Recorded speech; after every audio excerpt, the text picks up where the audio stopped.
So you thought last week shook up the BCS title race? A day like one we haven't seen in 5 years, including an upset unlike any we've seen in the BCS era, Lou. But the one team's been able to avoid an upset is Notre Dame, and they will assume the #1 position. The first time the Irish have held that position since November of 1993. There are terrific performances all day on Saturday, and we're going to show all of them to you on College Football Final. Who was coaching Notre Dame in November of 1993? It's been so long ago, nobody remembers. Great matchups for #1 and #2. Kansas State was #1 in the BCS. Collin Klein, the front runner for the Heisman, but they were in Floyd Casey Stadium without Ty Zimmerman, starting defensive back, and Baylor, one of the most explosive offenses in the country. Second in the nation in total. Nick Florence to Tevin Reese, and Baylor walked down and took a 7-0 lead.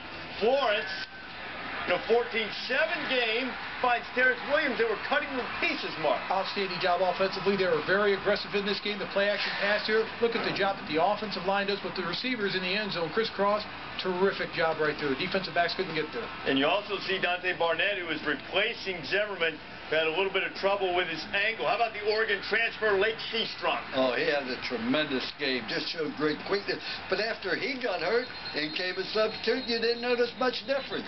Baylor ran for 342 yards. Ran against a top 10 rush defense. And Collin Klein was not himself.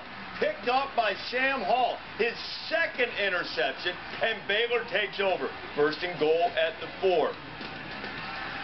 Here goes Martin, Glasgow Martin, powering in for the touchdown. It is 35-17. They don't even have RG3.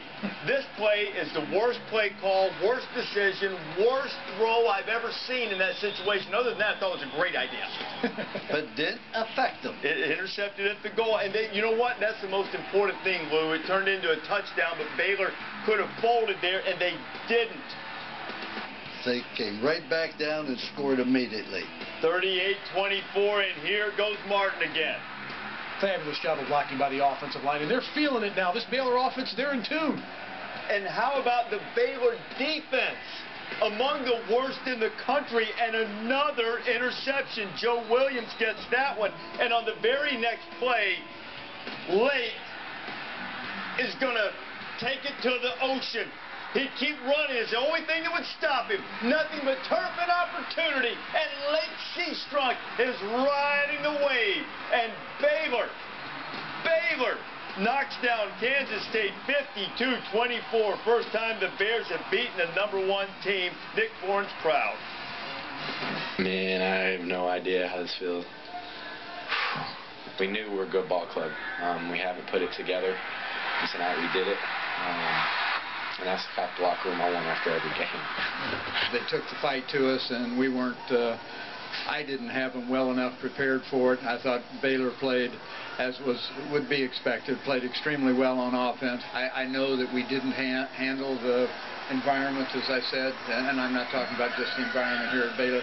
I'm talking about the overall environment over the past few weeks. It just didn't handle it as well as we should have, and that's my responsibility. We keep it close. They play great defense. They got a tremendous performance from the redshirt freshman quarterback Kevin Horgan, and I just think that they did a great job with it. And all of a sudden, here Oregon's in the fourth quarter. We ain't ahead by 25 points, and that makes a little bit difference. You know what was a little bit different, too? That's how #2 went down at home, surprisingly. But Stanford, if it executed and stayed disciplined, you said maybe they had a shot to keep their team in the game.